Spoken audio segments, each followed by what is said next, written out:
I am a bit annoyed right now because I just recorded the entire 2025 into 2026 offseason, went over my team at the start of the year, simmed up into the draft. As you can see, we're at June 1st, and did all the usual stuff I do. And then I get off and I look at my recordings, and somehow it only recorded my audio, and the video was just a blank. Like, it wasn't blank. It was just this page. Or I think it was this page, and it just never got off this, despite me recording my voice fine the whole time, and it somehow just never recorded me actually like showing what I'm doing. It just stayed on this page while my voice kept recording. No clue what happened. Very, very annoying. As you can see, we are one game above 500, 1.5 games out of first place. But first, we are going to go over the transactions here or no, we got to go to, what is it, logs?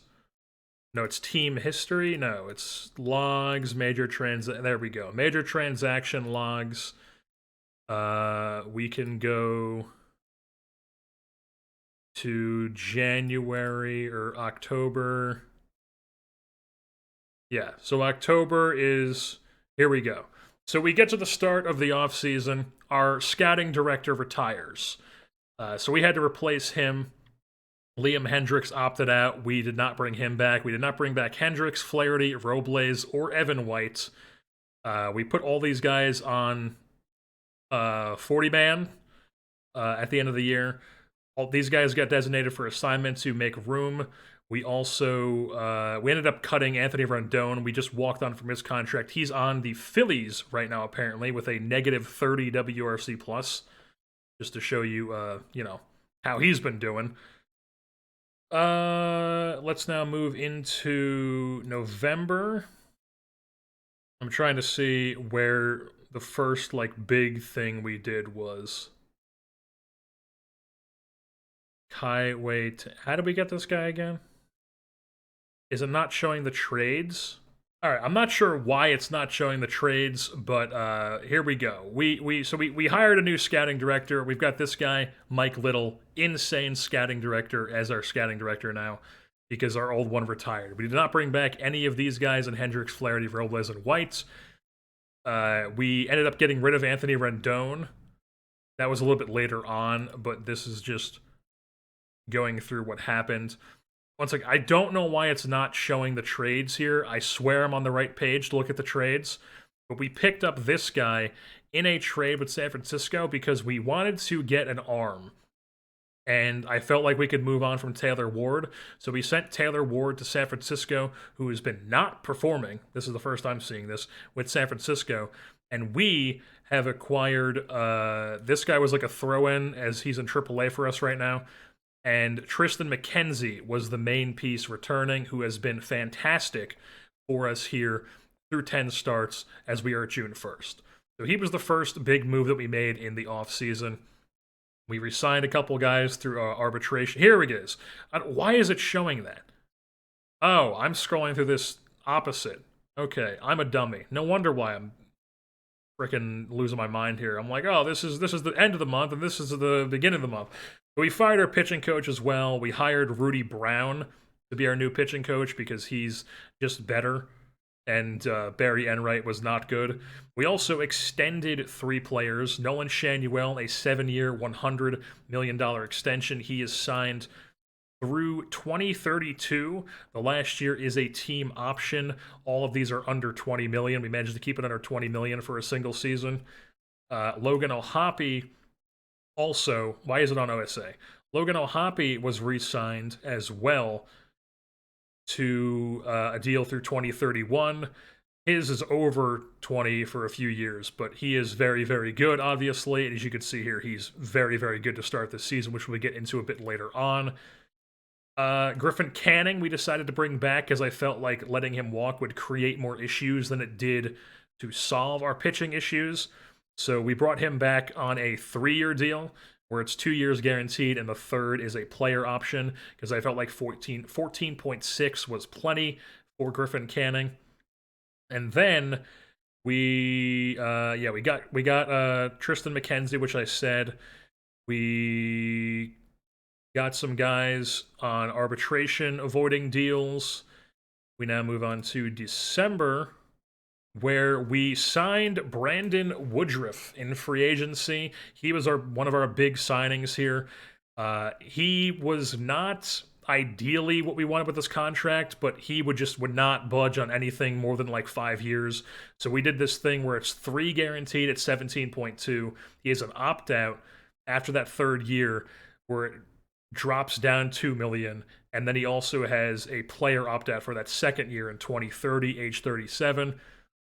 Not ideal to have a guy that old signed, but that's how free agency works. You got to give these guys the money if you want to keep them. Maybe buy a couple bad years essentially. Then we also signed Dylan Cease, who's currently hurt for us, but Dylan Cease, 70 stuff, 80 grade fastball, 80 grade slider. He had a really good 2024 with San Diego, and there was splitting 2025 with the Dodgers between their rotation and their bullpen, and he was good in both. So we decided to give him a deal. We signed him to a 4-year deal. The third is a team option. It's 18 flat for each season. So we got him under 20 million as well to help out our rotation. We ended up taking this guy in the Rule 5 draft. He made the opening day roster, did not really do much for us, and we ended up having a couple injuries to where it didn't make sense to keep him around, so we sent him back to Minnesota, unfortunately. Reese McGuire is our backup catcher now. You can see here he's been fantastic at the plate. LOL. We move things on to 2026, where we signed Jake Cave to be our left fielder. He was like our Taylor Ward replacement. He was a 50 when we signed him. We'll get into a bit of how he's been doing this season a little bit later on in this recap here. And then, as window defender just tells me, thank you very much. We move on to February. Nothing, a bunch of like non-roster minor league guys in like AAA and whatnot. We move on to March. Or also, Hayden Birdsong, unfortunately, is missing this entire season with a 3-month, or with a torn labrum. It happened, like, immediately in spring training, just like with Rafael Montero last year. Now it's Hayden Birdsong. The plan was for him to be, like, our 6th starter, as in, like, our bullpen. If somebody gets hurt, he's immediately in the rotation. And it just, didn't work out. He got hurt, unfortunate. It is what it is. We move things on into March, where the season starts. All these guys got sent down from the minors. And then in April, we had an injury to where, or no, we had an injury to Kyron Paris. He broke his fibula. So he's been out for most of this season, only played 5 games. He was entering the year as our starting shortstop. And we luckily signed Miguel Rojas to a minor league deal. So he has been our shortstop ever since. You can see here he's been solid as the shortstop, playing as a 37-year-old. And then also, we had David Calabrese here on the opening day roster to start things off as like our center field backup. But then Jarren Duran was waived by Boston, so we were like, I'll take Jarren Duran, and he's been solid for us. So Jarren Duran's now our left fielder. We move things on. We did not anything else, so we're just take a look at how the team is doing. Standings: 1.5 games out of the AL West, 27 and 26. Big logjam here at the top of the division. Giant logjam here in the wild card. A lot of teams in like this big mix right here. And if we take a look at our expanded standings, we do have a negative run differential, which is not great, especially when you compare it to these 2 teams above us. But we're trying to do what we do here. I made the joke earlier that we are powered by friendship because we have an insane locker room where we have 3 captains, 5 leaders, 2 spark plugs, and a prankster. So it's basically how much can the power of friendship do to overcome a negative run differential. As we now take a look at our pitching staff, like I said, we are rocking Brandon Woodruff, Reed Detmers, Griffin Canning, Tristan McKenzie, and then Liberatore right now is the fifth guy because Cease is currently hurt.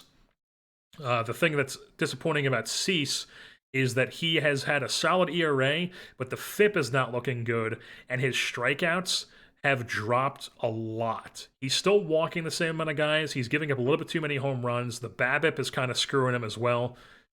And his strikeouts are just like a huge dip, like a 10% dip in strikeout percentage.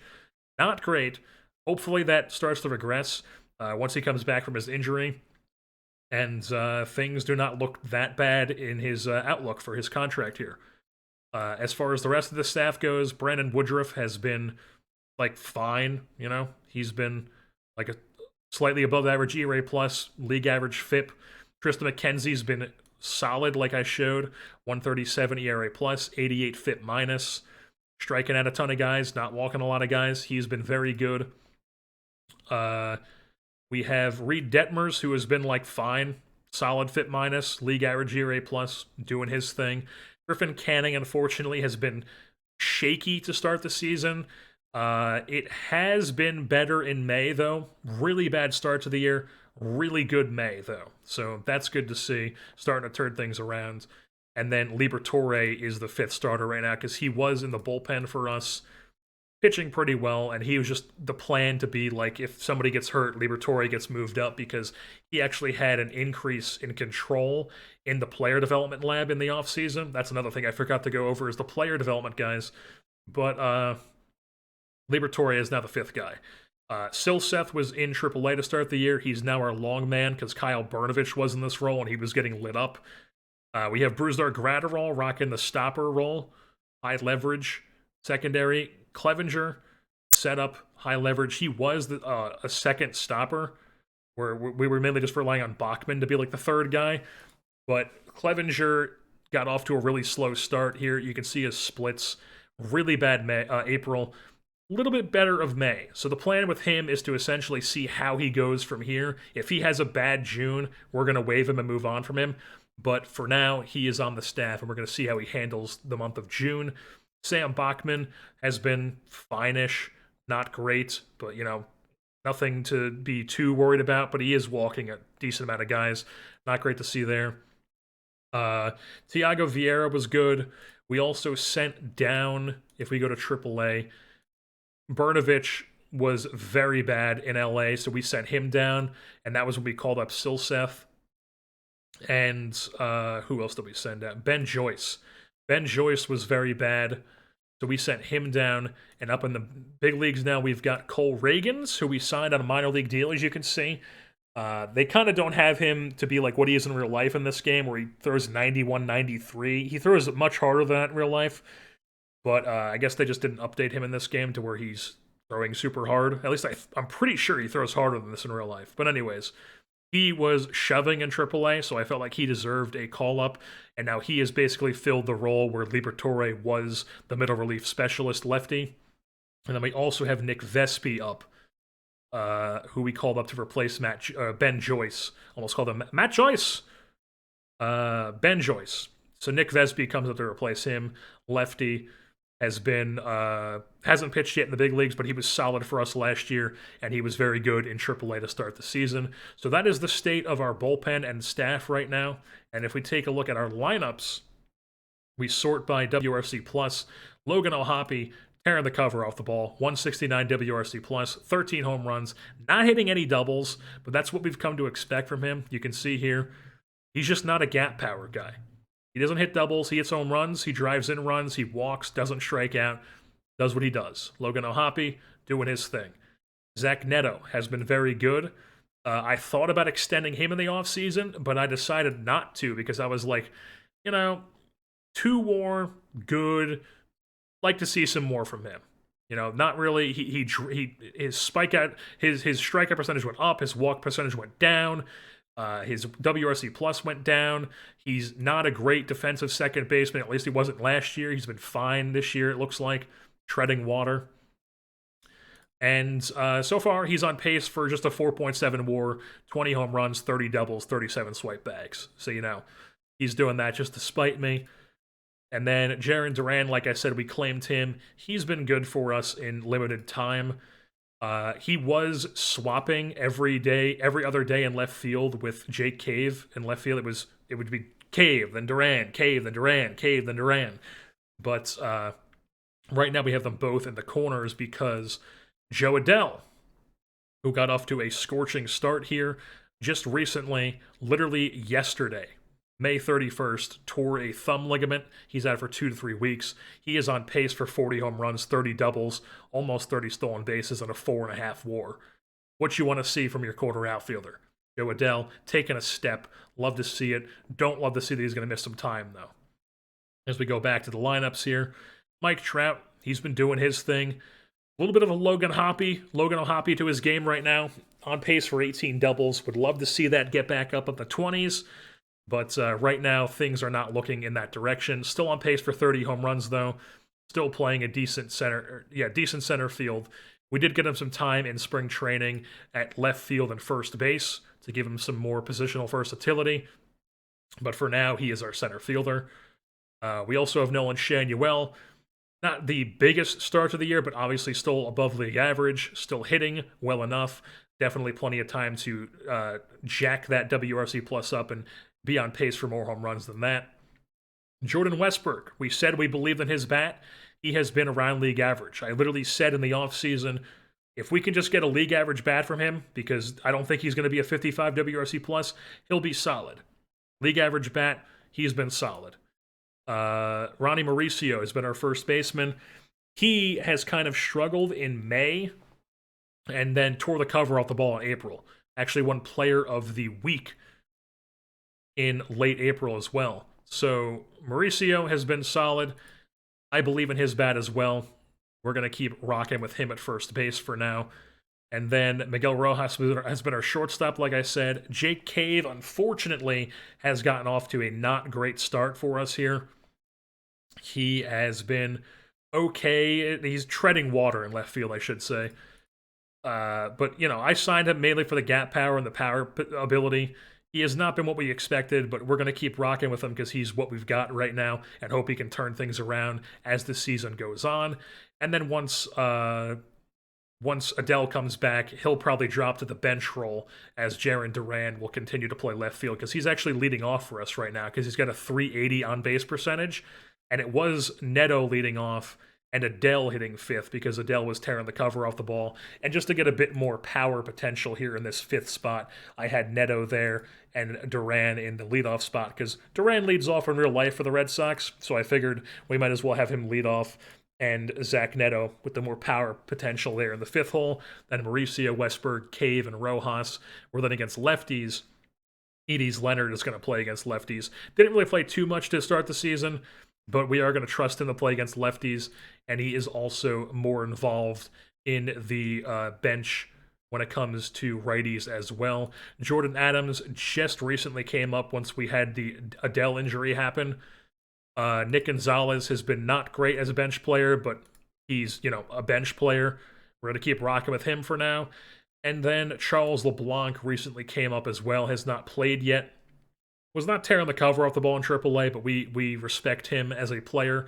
So he is the backup first baseman right now, since we got rid of that Rule 5 draft pick I was talking about. And then just a quick overview of how our team is doing overall. I probably should have shown this first, but you can see here, not below 500 April, slightly above 500 May. We're around 500 right now. Hopefully we can start turning that around, but we are scoring a decent amount of runs. I think this actually was 4th. Now it's 6th. I think that's how close it is. But we're scoring a decent amount of runs, decent amount of hits, good WAR, 4th in WAR, decent OBP. We're striking out a ton, though. That's not good to see, but we are stealing a lot of bags and then also getting a decent amount of value out of the bags as well. The pitching has not been good. The starters' ERA has been fine. We're not striking out guys. We're giving up too many walks. We're giving up too many home runs. Our BABIP and opponents' average have been solid, but we're giving up too many hits, too many home runs, too many walks. The WAR has been the worst in the American League, giving up too many runs, and it's really been the bullpen. And this was before I made the Reagans and the Vespi change, and we sent down Joyce and Bernovich. So hopefully this new look bullpen that we got rocking right now can figure things out and get the bullpen settled a bit. So we start to see these numbers improve. And I feel like once these numbers improve, the run differential should start to be creeping upwards a bit more. As like I said, we are currently like I think it's like 2 runs under like we have like -2 run differentials. What I'm trying to say, as you can see, our Pythagorean is just like 1 game different than our overall record. But yeah, that is what has happened up until this point. Oh, the draft as well. I literally just did the draft, and that's when I noticed. So we take a look at the GM transactions history. We did not have our 3rd and 4th round pick because of compensation for signing Brandon Woodruff and Dylan Cease. So our 1st round pick was Dion Cole. He is a 70 potential center fielder, 65 range. He was just by far the best player available at the time when we took, so we took him 14th overall.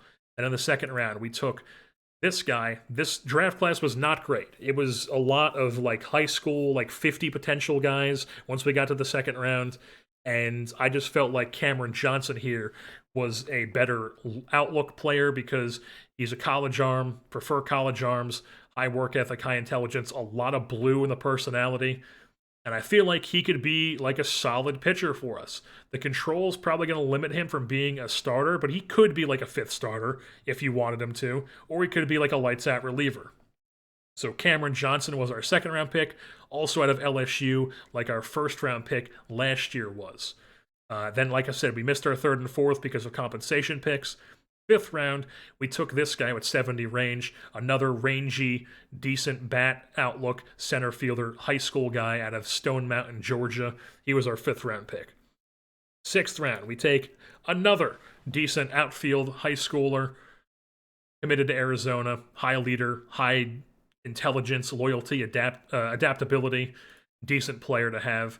There was a lot of slim pickings. So I think we took Murphy, Hartman, Fryman, and then Mako. And then from that point on, I was just like, I even did a thing where I was like, oh, let's just show what my thought process is for what we take in these later picks based on if there's not good guys there and just kind of like seeing how I would do the late rounds. And I, of course, this whole recording thing's happened, so you don't see any of that. But Colton Hartman was our 7th round pick, college, 2-way guy, probably more of an arm than he is a bat. I'll probably go in here and make it so he's not 2-waying at all, and he's just an arm. He did develop a bit with me with the Royals franchise, so I figured maybe we could try to repeat that. Bennett Fryman, high work ethic, intelligence, college outfielder at Arizona State. Chance Mako, NC State, like relief pitcher, high work ethic, high leader. Christopher Diaz, high leader, lots of blue here. This is the level of like stuff we were doing at this point, where it's just like not a lot here. Dan Weiss, high work ethic, high school guy. Aiden Camberg, high work ethic, intelligence catcher. Bauer Britton, high work ethic, intelligence. Dylan Schlegel, decent personality, leader, work ethic, intelligence. This shortstop who could play some like decent infield for us in the minors, work ethic, intelligence. Frimpong, high work ethic. Agan Schaefer, sounds like a Game of Thrones first name. Not the best personality, but we just threw him because he was a high school guy. High work ethic high school guy. High work ethic high school guy. And then just high work ethic, cool name Canadian. That was our draft class. And I believe I have now updated everything that has happened since I've recorded. Unfortunately, that whole recording thing did happen, and now we will embark on the rest of the season. Alrighty, we are back. This is another day. This is actually the day after that whole recording thing happened. Still ticked off about that, but what are you going to do? You know, it's not the worst game for this to happen to, because you are able to just scroll through the transactions and whatnot, and it's not like I just lost like a month of gameplay, like a month in-game of gameplay, and it'll be the show or something like that. That would have been a disaster. This, not so much. Now, why am I showing you my international prospects shortlist here that I'm just now starting to work on? We have a couple players on here, not too many guys. This 75 potential 16-year-old, though, he is a unicorn, folks. I was looking at this guy and I was like, 80 stuff, pretty good, 2 pitches, I guess he's a reliever. And then I see the knuckleball. We got a 16-year-old from Australia throwing a knuckleball in our organization. This guy is going to be watched like a hawk throughout our system. We need this guy in the big leagues at some point. In season 8 or whatever, whenever the hell this guy develops. Blake Thurgood here. Blake Thurgood. I can't do it. It has to be a specific type of name, like Travis Bizuna. Travis Bizuna. You gotta have that type of name. Go Blake Thurgood. That was not bad. Might need some workshopping, but high work ethic. We love that. Knuckleballer. I can't believe we actually got a knuckleballer. I'm always on the lookout for these guys because I think it's a fun thing to have. But we've got ourselves an Aussie knuckleballer here, and we're very excited about it. A couple of these guys, we got like this guy with a cool Italian last name from South America. Nothing too crazy. This guy's the oldest of the bunch, I believe. He's currently in rookie ball. I guess we have a couple 18-year-olds. We got like this catcher, work ethic, intelligence is why we got him. Another work ethic guy who seems like it could be a decent reliever. Nothing too major. I generally tend to get outbidded by a lot of teams on like the big name guys for international free agents because I try to spread my money around with the international amateurs rather than just go after the one big guy with my full budget. And also, I probably should try to be trading for more international bonus money and whatnot, but I just haven't really gotten that part of my game down yet. I would just like to mention that the AI is completely insane. We are currently sitting at 38 and 34, 3 games out of first place.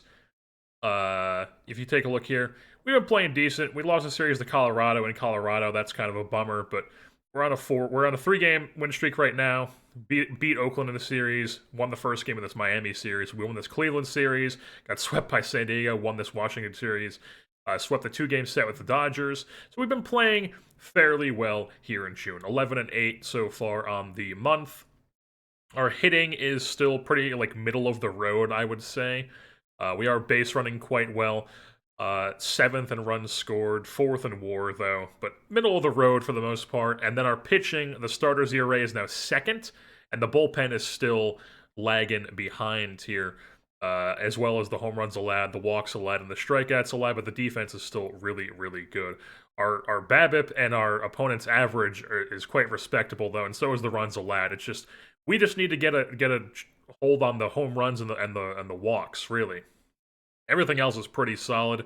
I feel like, and obviously the bullpen is probably a big part of the home runs and the walks because I have tried changing up a few things in the bullpen here. Like right now, we have Dylan Coleman up, who's probably immediately going down with this 90. Not that ERA means much for relievers here, but if we sort this by like I want it to be sorted, Dylan Coleman, he was down in AAA doing his thing in 10 games, just absolutely lighting things up. As you can see, 7.84 ERA plus and 14 in the third innings. So I was like, we need a guy who can strike out a ton of guys. Obviously, he walks a bunch too, but we need a guy who can strike out a ton of guys up in the big leagues.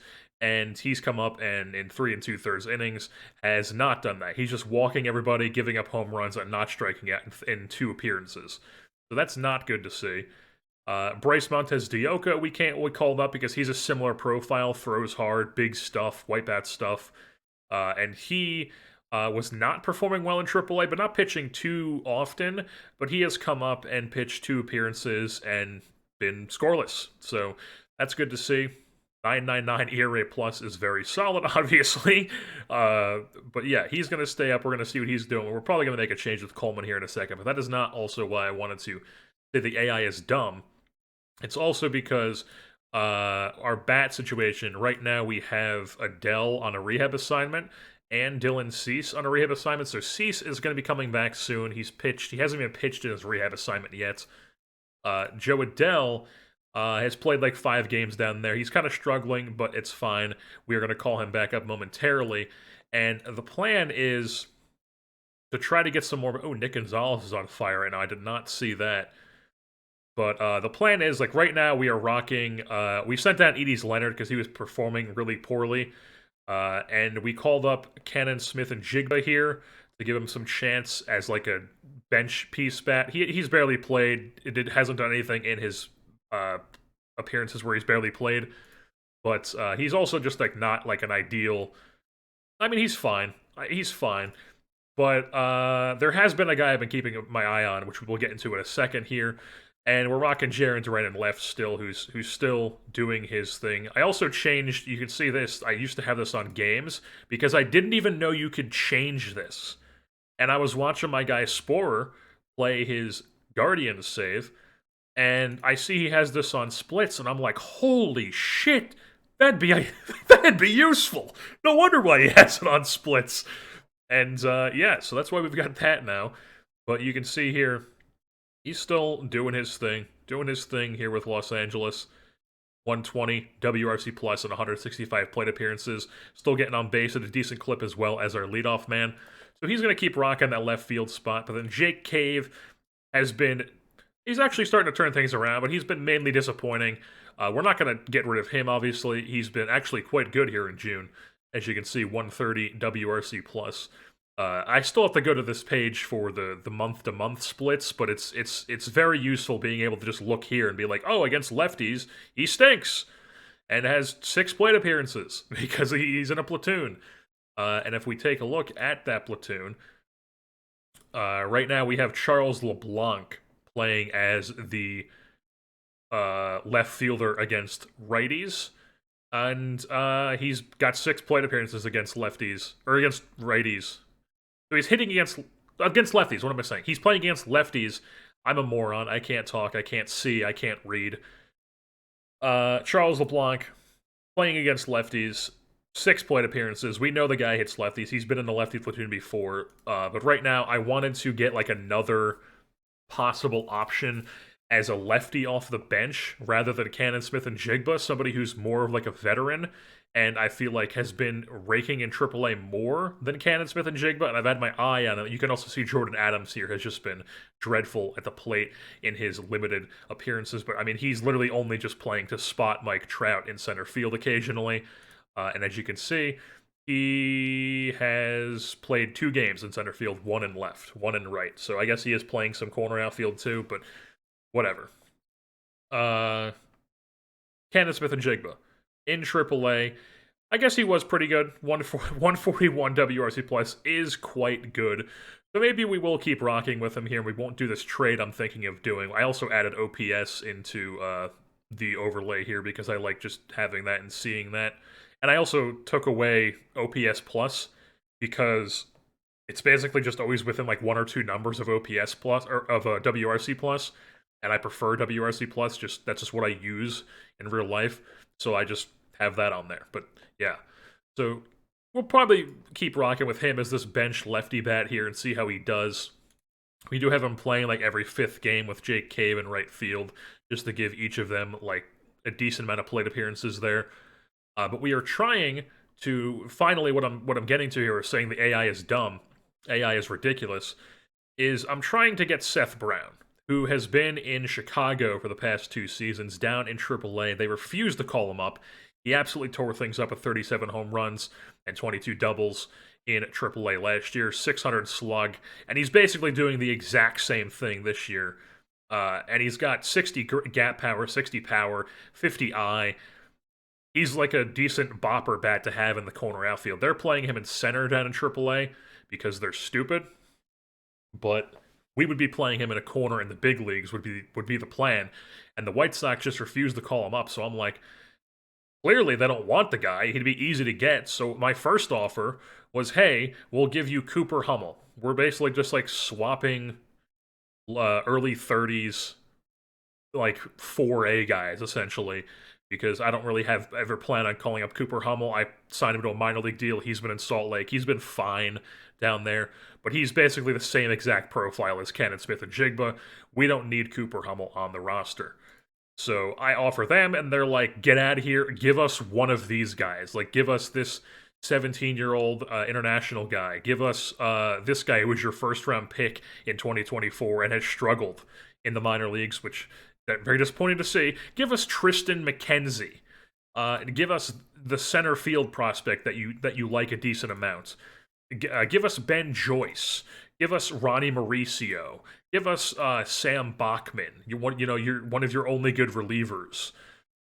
Give us Chase Shores, your first round pick from 2025. Give us Clevenger. Give us Junior Marino, who's an interesting player who developed with my Royals, who I signed in the offseason to a minor league deal. He's listed as a pitcher in this game, but he's an awful, like, he's not an awful pitcher, but he's like, I guess he isn't awful. He's never going to develop as a pitcher, but he's got like a decent power eye and a void K potential here, and he was like he would like developed quite a bit for my Royals, and I was like, we might as well get him in the system. So I mean, I could trade him, but I mean, it's Seth Brown. He's 30, almost 34 years old in AAA. Like, it should not warrant this amount of things. So they were like, hey, we won't do it for Hummel. So I was like, okay, what if I give you Hummel and I give you this guy who's on my 40 man, who I probably don't plan on calling up, and he's on the last option year, so we're probably going to be moving on from him after the season anyways. And they're like, no, the same guys. It's Seth Brown. You're not even playing the guy. He's pissed because he's in AAA. Like, come on. Like, I'm not trying to give up actual capital here for Seth Brown. It's pretty ridiculous, but I guess we'll just keep rocking with Cannon Smith and Jigba because he was doing well in AAA. We traded for him, and he is in the last year of his options, so we'll see what we got in him. Might as well. I also, like I said, Nick Gonzalez has been hitting a little bit better as of recently. That is good to see, especially because Ronnie Mauricio at first base has been struggling as of recently. We might have to make a change there. I don't really have a change. That's another reason why I want to get Seth Brown, because he could play first base for us, and Mauricio would go down to AAA and work on his stuff. But Mauricio right now is struggling with the bat. He's a first baseman. He's been awful. He's gotten even worse than he was in May. Gonna have to address that here soon. And then Jordan Westberg, he was on a slide, but he, I believe, has rebounded a little bit. I guess not so much, but just a bad June after a really good May. And if we take a look, if we take a look at his games, yeah, I guess he's had 2 decent games in a row, so that's why he's taken out of his skid here, because he was listed as cold on a cold streak, but right now he is not. But I think we are going to go like Nick Gonzalez every like 4th game at third base. That sounds good. We'll do like every 4th game at third base. And yeah, I think we're gonna make a change at first base here. I don't really have an option to be doing though. Like, this guy is interesting if you remember Corey Collins from the 2024 draft. He was our 9th round pick. Currently at Georgia in real life, hitting dongs alongside Charlie Condon. And he's like a guy who doesn't really have a position. I think he plays catcher for them and some first base. We have him at first base. He's not really a first baseman. He's just kind of like a D. I think they have him at DH actually in AAA. And you can see here he's not doing well in AAA. He was raking in AA. That's why I called him up, because he was absolutely hitting the shit out of some home runs down there. But he's also one of these guys that has like no gap power. I swear I've never had this issue in any of my saves where we have guys who hit tons of home runs and no doubles. Usually it's the complete opposite other way around with my teams, where we focus on like defense and hard contact, and we have guys who have good WRC pluses and get on base and drive in runs, but we just don't have a lot of guys who hit a lot of home runs. And in this, it's like the total opposite, is we have home runs but no doubles. Also, we cannot send Mauricio down because he is actually out of option years, so that is not an option for us to do. What I might do is just send down LeBlanc, just because he's like expendable. He even has another option year next year. I don't know. We'll have to decide who we're going to get rid of and bring up Joe Adele, and we'll probably do something where like I don't even know. Maybe Mauricio. I don't know. Nolan Shanuel could move to first. Mauricio could go to the bench. But then, like, who would I would want Adele in one of the corners, and it's like I don't want Jake Cave DHing. I don't know. It's tough. We'll see. We'll see. Folks, Dylan Cease is back. He wins a game against the Arizona Diamondbacks. We called him up from his rehab assignment, and he puts together a very Dylan Cease-like performance. Only 1 run allowed through 5 innings. Walks 4, strikes out 7. That's Dylan Cease if I've ever seen it, folks. Alrighty, so we are here in the month of July, like halfway through July. You can see here, playing quite well here in July. 10-4 in the month. We are first in the wild card, second in the division. We are only 3.5 games behind the Texas Rangers right now, and the numbers are starting to improve a bit here in the pitching wise. We've got the third best ERA, the second best starters ERA, and this bullpen ERA, I believe that was as low as like 13. It's now 8. Runs allowed is up to third. Hits allowed is third. Opponent's average is third. BABIP is second. The home runs allowed are down to 9th. It was like 12th, I believe. Base on balls and strikeouts have just done a total flip-flop now that Dylan Cease is back, and he's just... I guess I don't know what bases on balls happening though, but strikeouts definitely Dylan Cease is helping with that. Base on balls, not really sure. I guess we're just getting our stuff together, and then the defense is still doing defense things, and then the offense is still middle of the road here as we try to figure out some ways, some creative ways to get runs going. But the defense and the pitching is what I pride myself on in this game. That is how I get teams to where they need to be, is we get the pitching and the defense settled, and then the hitting comes after that, usually. I would hope the hitting is a little bit better than it is right now, because we have, I feel like, what is a solid base of this, like, middle, like, group of guys. Like, even Jaron Duran I'm liking now. We picked up off waivers, got him for free. I feel like he's a part of this, like, really solid hitters we have now. But like Trout, Shanuel, Ohapi, Neto, and Adele, I feel like that's a very solid group right there. Also, we probably... How has he done since coming back from his... He's struggling a bit. Not great to see. Because he was tearing things up before he went on the IL. And Mr. Neto here is doing fine. So yeah, I guess we'll leave it as Neto in 5th and Adele in 6th. And Mauricio, Westberg, what is LeBlanc? LeBlanc's not hitting. We gotta figure something out for first base, because right now we have a platoon of Mauricio against righties and LeBlanc against lefties, and neither of them are really performing right now. Mauricio, you can see against righties, 83 WRC plus, 4 home runs. Lefties, LeBlanc just barely played, but still also not really doing anything. And we just don't have like an immediate option at first base in our organization. You can also see that JT Realmuto, veteran 40 overall JT Realmuto, let's give it a scattering report here, is our catcher. He was down in AAA, just being like a pretty decent player down in AAA. Once again, another guy who doesn't hit for doubles and hits home runs. What is going on? But yeah, JT Realmuto is up because we decided to send down... We actually DFA'd Reese McGuire and sent him down to AAA because I just could not take this. He had a 2 WRC plus, negative WAR. I mean, I can take some bad defense, but you need to be putting up some, like... You need to be at least a positive WAR player for me to take some bad offense, rather, not bad defense. And he also just wasn't even that great defensively either. So it's like, whoa, what are you doing here, man? So then we had Riley Adams. Nope, wrong guy. We had Riley Adams then in AAA, who was performing quite well down there. And I was like, hey, let's give this guy a shot. I like the gap power. I like the power. I like the eye. He's a decent enough catcher. He's basically another Logan Ohapi.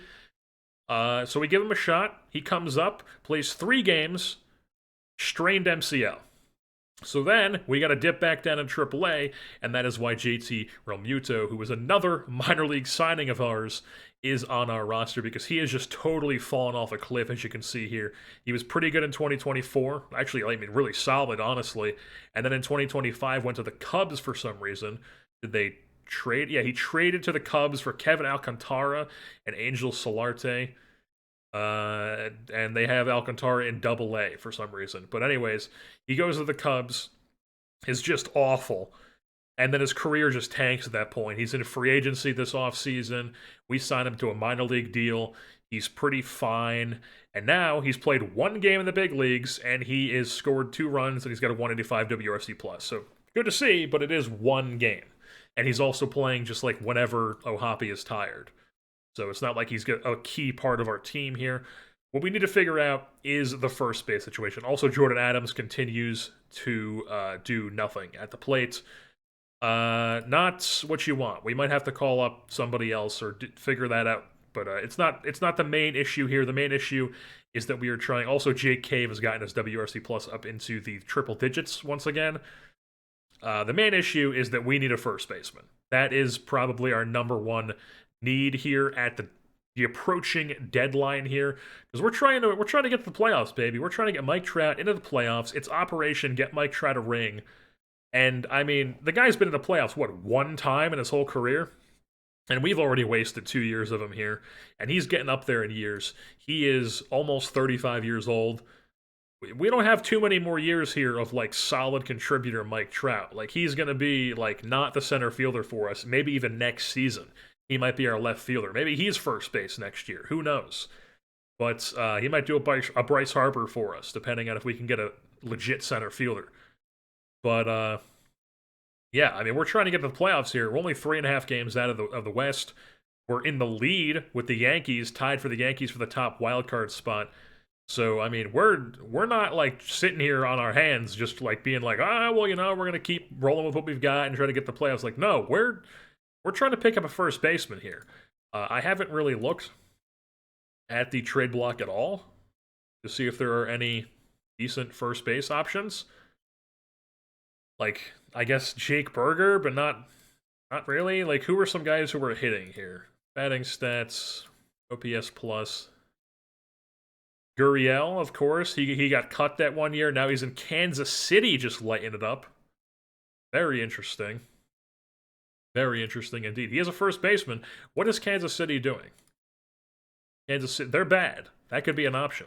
We could try to buy low on Lourdes Gurriel Jr. here as not a big bopper, but he's 133 WRC plus, not the biggest sample size, but he's doing his thing. 1,000 OPS, possible first base option for us there. Josh Naylor in Detroit on a 1-year deal. I keep forgetting that we're in 2026. On a 1-year deal, lefty bat. Once again, not a big bopper, but he is a decent bat who has been, you know, a solid player throughout this sim, I would say. You know, league average bat, I would say. And that's already better than what we have at first base. Rhys Hoskins in the final year of his deal with the Brewers. Probably not what we're looking for here with this big of a drop-off. Justin Turner has hurt, and he's been fine, but he's not ideally what we're trying to get after here. There's not a lot out there, to be quite honest with you. Not a lot out there. Eloy Jimenez, I mean, maybe we get Eloy Jimenez, who hit 30 home runs last year, 27 the year before. He is on pace for 19 this year. I guess he might be in like a bench role for them. Eloy Jimenez could be an option to play him at DH. And I mean, I feel like the fact that he has 50 range in this game is just funny because I don't think Eloy Jimenez has 50 range. But yeah, he's definitely DHing or like a bench player for them. We'll have I don't know what he is because it doesn't seem like he's playing every day based on his numbers. Where did he go? But I mean, we would not want to, like, he can't play first anyways, but he would probably go to DH and Shanuel would go to first. That could be an option. That's also an option, too. We don't have to get a first baseman. We can get just a good bat to put in the DH spot and then just have Shanuel play first base. We're like, what are the Royals doing here? What is this roster? They got Justin Turner. They got Castellanos. They got Lourdes Gurriel on like a league minimum. What else? I saw they had Joey Gallo at one point who had like a 50 WRC plus and he was on waivers. So just a weird Kansas City team. Seiya Suzuki has been okay. He's been like fine. Definitely a down year. I mean, he's put up 3 wars back-to-back seasons, and he's having a bit of a not ideal year, but he's solid. If we can maybe try to get, I mean, he's expensive, but I mean, how many years of arbitration? He's got like what, 1 year left of arbitration? I don't know if I'd want to keep him, to be honest.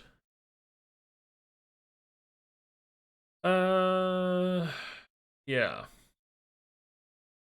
So I don't know if I would want to keep him on our team. Maybe because I mean, if he's gonna put up like 3 wars,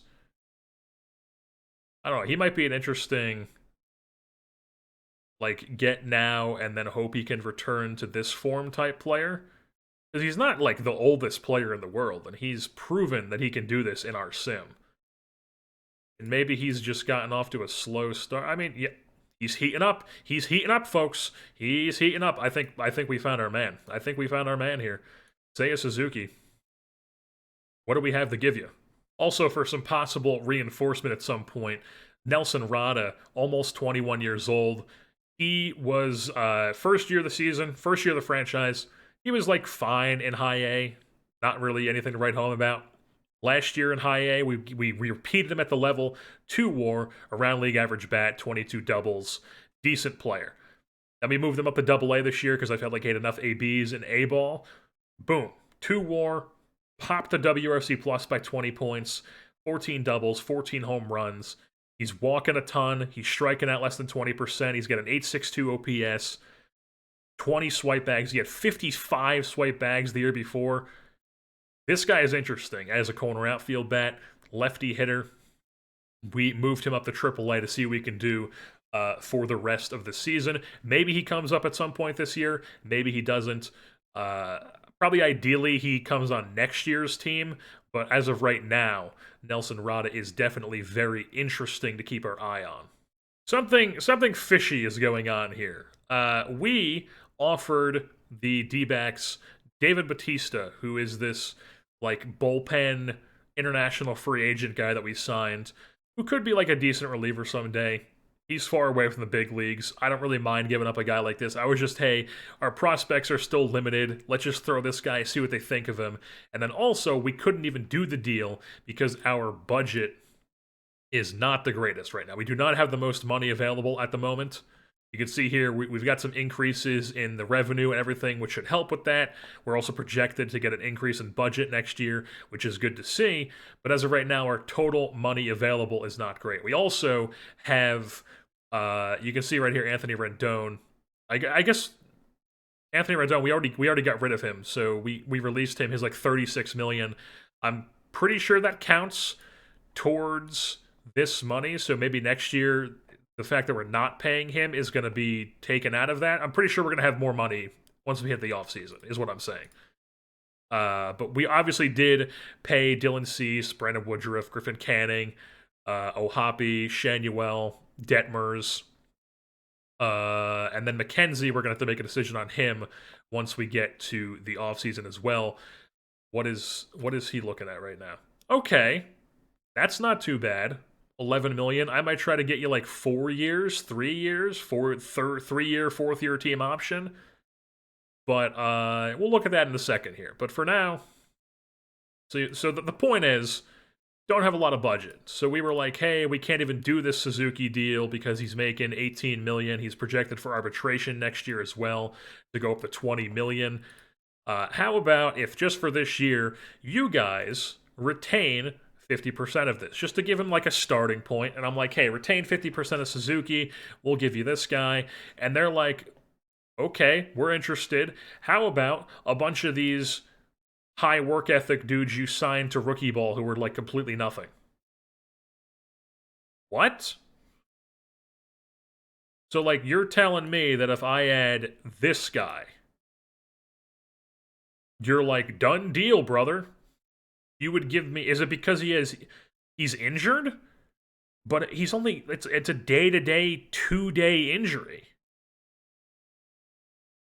So I don't know. I feel like that's weird. Like, are they that low on him? So we're like, oh, he's not doing this, so we're low on him. Or do they just want to get rid of him because he's making a bunch of money? Like, is that what the deal is?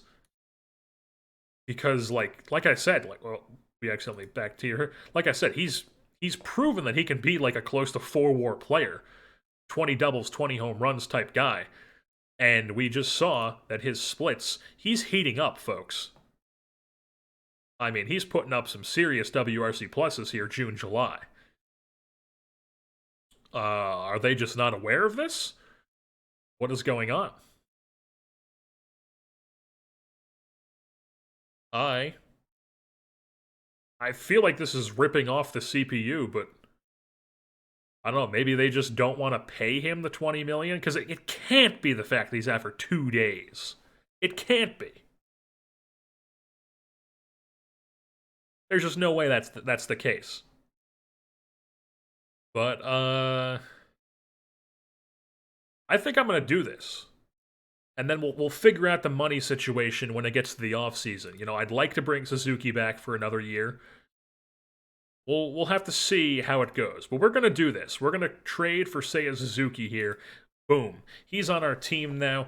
Couple weeks before the trade deadline. I guess I should have made sure that the D-backs were selling before I made the trade with them, but they are not in the mix in the NL West, so that is good to see that we didn't just like trade for Seiya Suzuki on like the first place NL West team. Once again, I don't know why the past 2 seasons, the preseason projections have had the Dodgers to be like a mid team, and then they come out and they're just the Dodgers. And it's like I don't understand. Alrighty, so it is July 17th, and this is what we are rocking here for the lineups. It's the same against righties and lefties, just a little bit of the changes to the depth charts, but for the lineups, it's Duran, Trout, Shanuel, Ohapi, Suzuki, Neto, Adele, Westberg, and Rojas. And then speaking on Rojas, he's been fine. He's been a positive player for us, a .6 WAR here. 73 WRC plus. He's doing his thing where he puts the ball in play, plays solid defense, not striking out a lot. You can see here, positive ZR player at shortstop.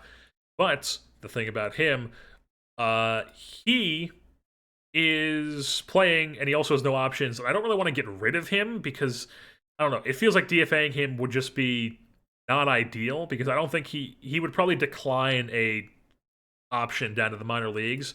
And we're in a bit of a sticky situation here where Kyron Paris is almost back from his rehab assignment from coming back from a broken fibula. He's been raking in AAA, at least as much as Kyron Paris can rake. And he is he's been our shortstop. They've been playing him in center field and second. What are they doing? Okay. Well, anyways. Yeah, so Kyron Paris, ideally he's back playing shortstop for us. We should probably throw a scout on him. Ideally he's back playing shortstop for us because he is captain, leader. He's a young player for us. He's our ideal shortstop right now at the 60 BABIP, the good eye. I still believe that his back can be better than what it has been in the major leagues. But I don't want to get rid of Rojas as a player because we're going to have to DFA him to get rid of him off the major league roster, and I don't think he's going to accept a minor league assignment because the only reason he was down there in the first place was because he was on a minor league free agent deal. And now that he's proven that he can still like do Miguel Rojas type things, probably not going to accept an assignment. I mean, we could technically get rid of him, and then we would have like Nick Ahmed still down in AAA. As like if something happened to Kyron Paris, hopefully not, but if something did, we would still have Nick Ahmed if Miguel Rojas doesn't want to accept an assignment. I think that's probably what we'll do here because Nick Ahmed's been fine in AAA as well, so we'll probably roll with that if I think that's what we're gonna do here. Or what we could do is we send down Jordan Adams here who is, I mean, he's barely playing in center field. Like he's like we're talking like the splits between his games is he's like okay, so there's like I guess he's playing like a decent amount, like once a week type deal. But I mean, he's not really doing anything to keep him around. He's got the 70 range, obviously. He's a great pinch runner, but it's not like he's doing anything on the bases for us. He's got one stolen base. I don't know if our manager is using pinch runners that often.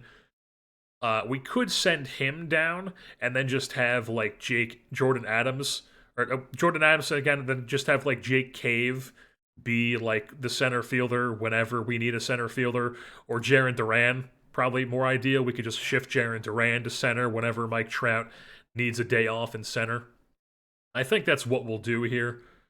Because Jordan Adams is kind of just like wasting a roster spot at this point. And then we will just call up Kyron Paris. And then to have Miguel Rojas still on the team, we'll drop him down into the backup shortstop role. And Kyron Paris is now our shortstop. Yeah, that's what we'll do. Also, I keep forgetting to show what our bullpen is looking like right now. Now that our 1 to 5 is Woodruff, Detmer, Cease, Canning, and McKenzie, like we intended it to be heading into the season. The bullpen, Gratterall still in the stopper. Clevenger is once again in the setup role here. He has been much better since his bad start. June was great. July, he's been absolutely untouchable, just shoving so far in 4 1/3 in July. Sam Bachman's been fine in his like middle relief, use more often role. He's been much better as of late though. June, July, once again, things are starting to turn around here for us as we're heating up. He's heating up, folks.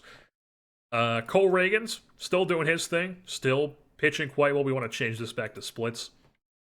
Still pitching quite well, and he's not just doing it against lefties. He's pitching well against lefties and righties. Love to see it from Cole Reagan's. I literally just watched him pitch for the Royals last night against the Brewers, I believe they played. That sounds right.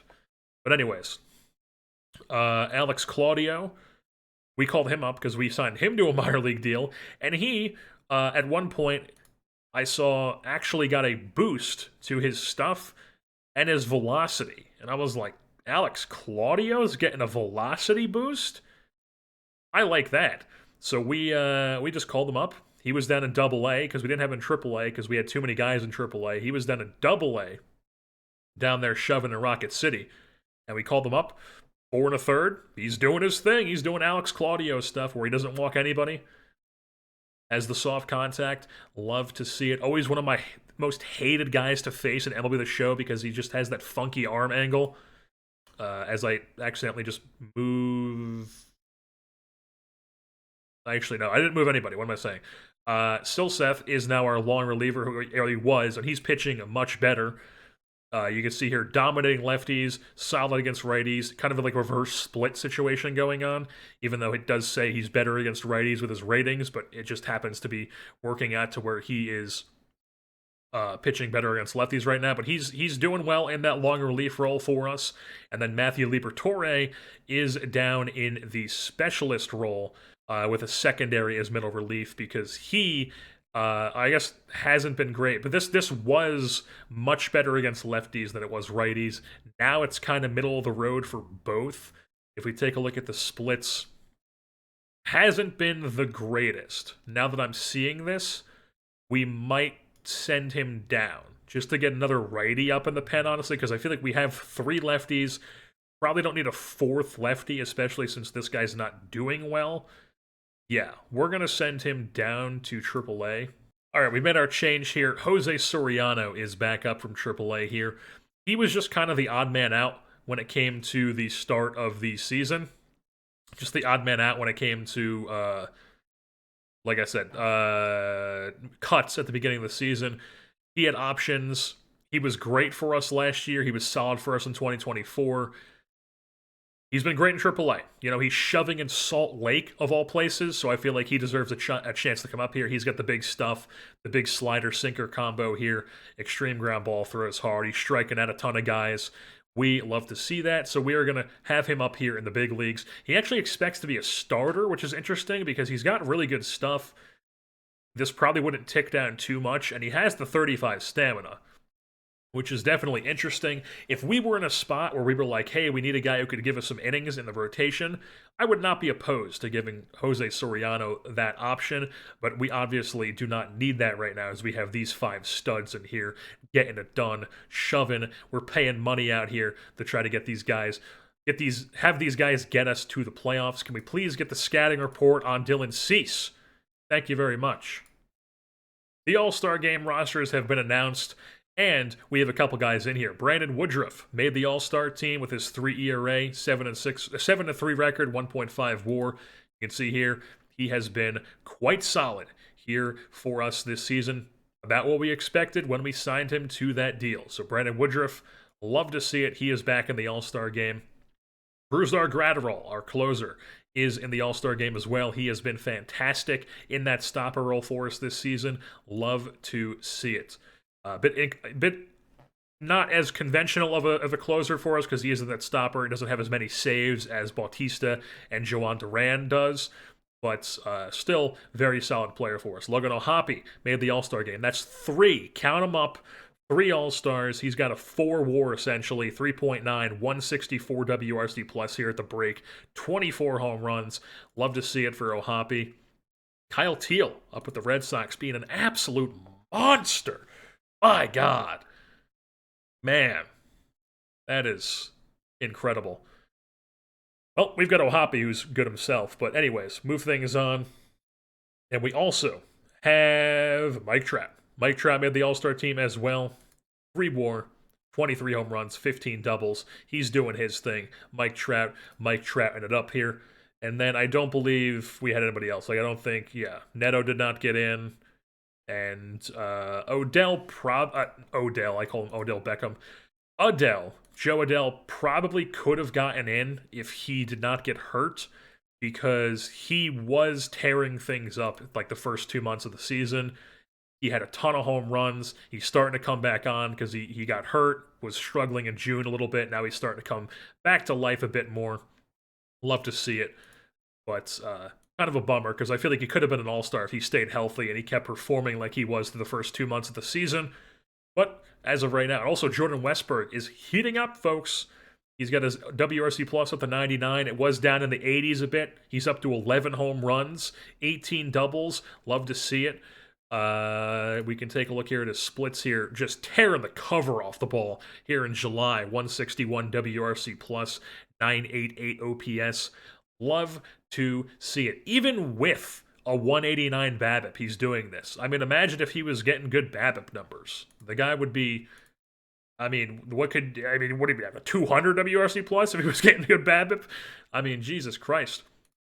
Also, when I was in the mail here, I saw that Maximus Martin, he won Player of the Week down in the California League. He was our 7th round pick. Fairly certain this guy transferred from Rutgers to Georgia State.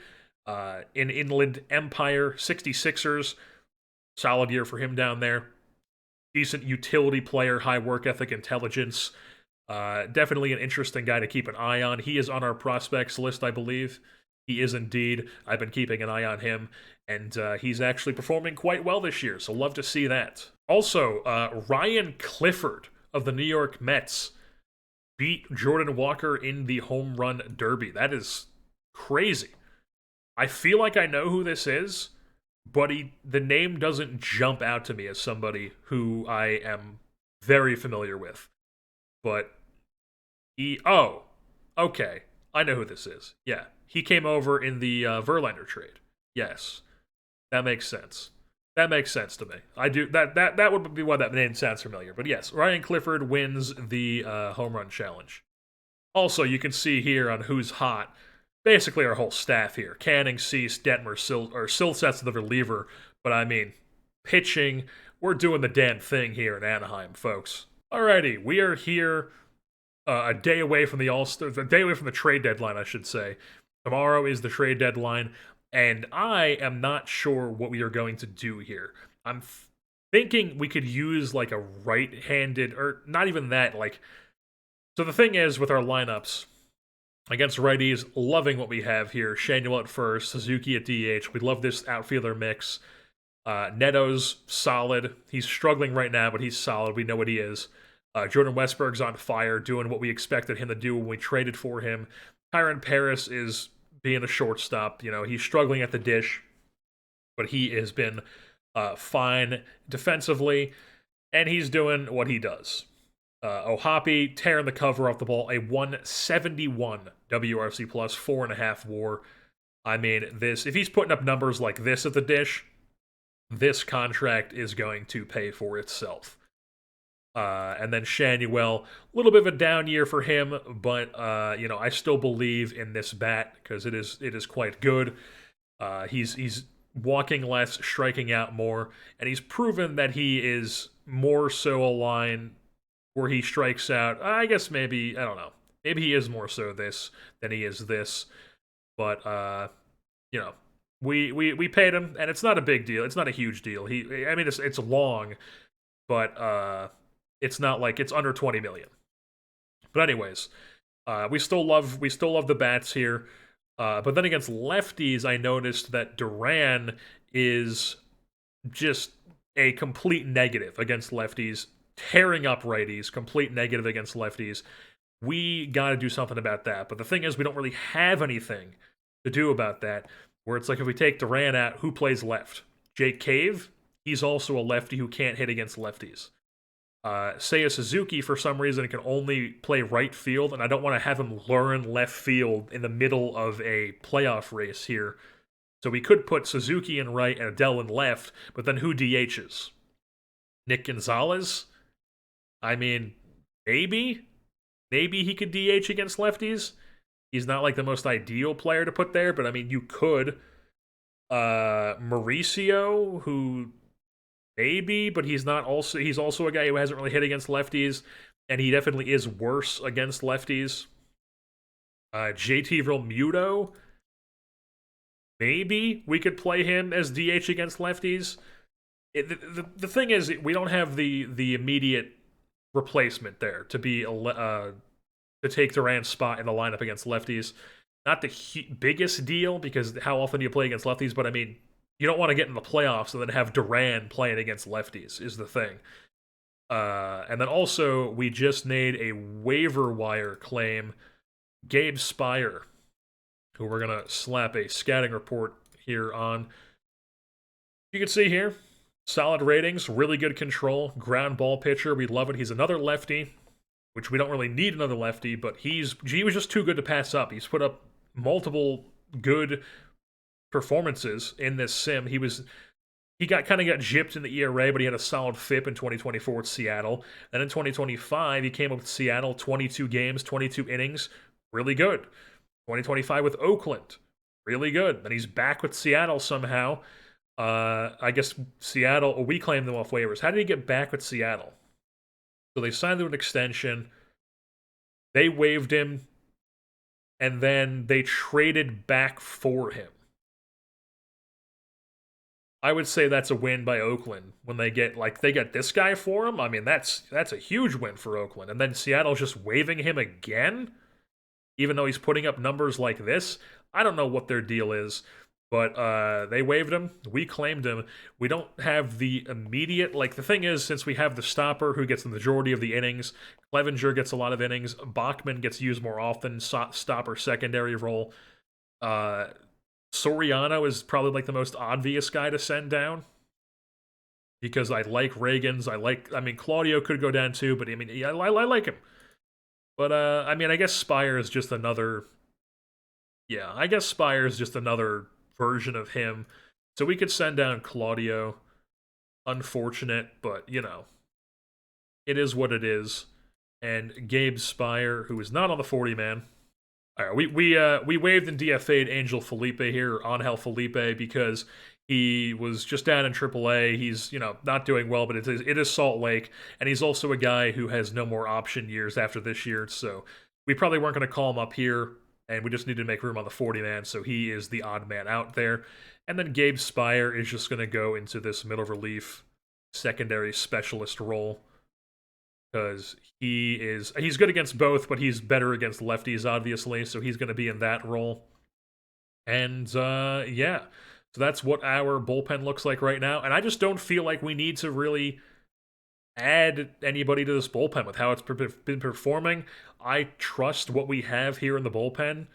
I don't think we need to go out and like trade for another arm in the bullpen here because then what are we going to send down Soriano to move in another guy? I guess we could. I mean, if the opportunity presents itself, we might.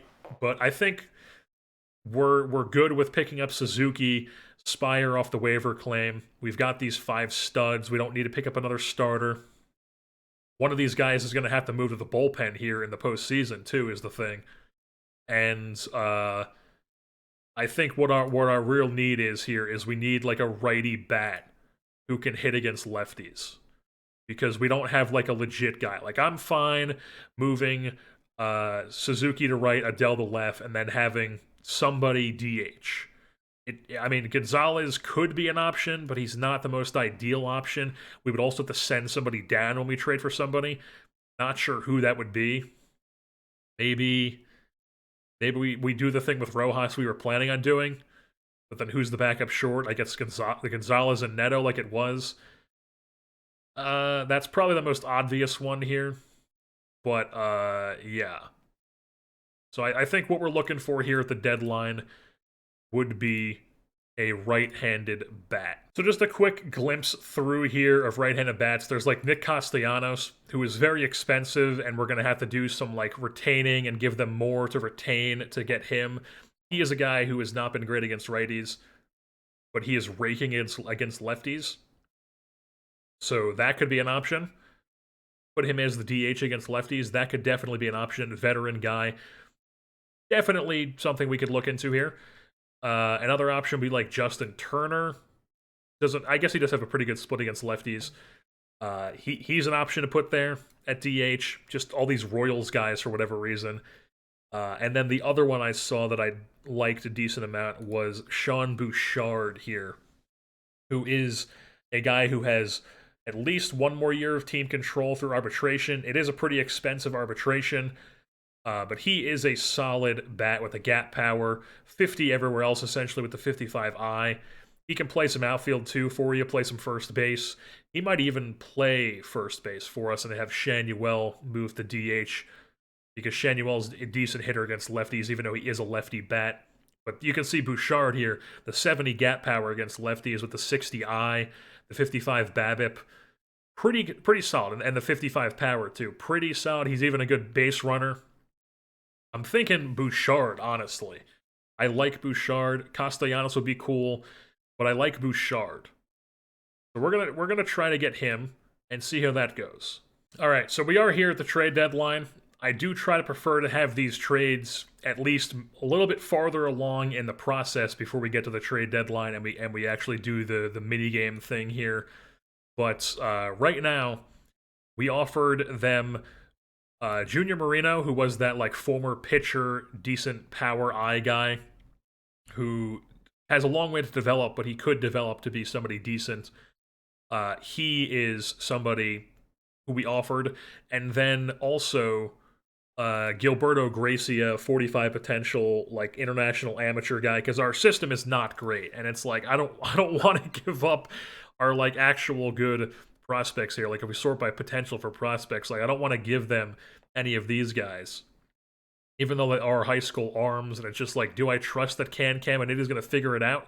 He's been in rookie ball for 3 years and he really hasn't figured it out. So when's he going to figure it out? Is the question mark? Maybe never is the answer. William Schmidt, same deal. He's up in A ball, also not performing. I figured we would challenge him. He's not doing the thing. He's angry because he's in A ball, his role on the team. I don't know why he would be angry for his role on the team unless he thinks he should be in like high A or something, but he's also angry for his performance. Just not ideal there for either of them. I guess we could give them one of these guys. There's Billy Carlson, too, who is, he was a pick last year, who I don't really want to move on from quite yet, because I do like the range. He's a two-way guy. He's pitched a little bit, but he's been hitting mostly, and he doesn't even hit, is the thing. So, this is why I don't like the high school guys. They don't really develop. I don't want to give them Nelson Narada. He's a guy I want to play in the big leagues at some point here soon, couple next year or two. Chase Shores is a college arm I don't really want to give up, even though he's struggling in high A this season. He is a top 100 prospect, and I don't really feel like Sean Bouchard warrants a top 100 prospect. Um, they did say they would do it for Calabrese, but I don't want to do that because I think Calabrese could possibly even be like our starting center fielder next year, to be honest. If we move Track to a corner, or Calabrese is like our fourth outfielder, because we are going to lose Jake Cave after the year.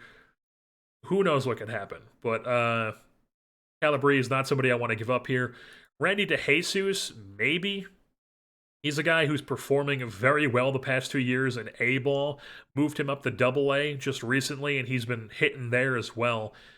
His profile is not the most intriguing because the gap power and the eye is probably only going to be about league average. He's going to strike out a ton. The BABIP's not going to be great, but he does have the possible 65 power, which is definitely intriguing with the high work ethic intelligence. So I don't know if we really want to move on from him yet either. Tucker Flint. This guy has an interesting profile because he's got the BABIP over the avoid K, which tends to be what the game engine prefers.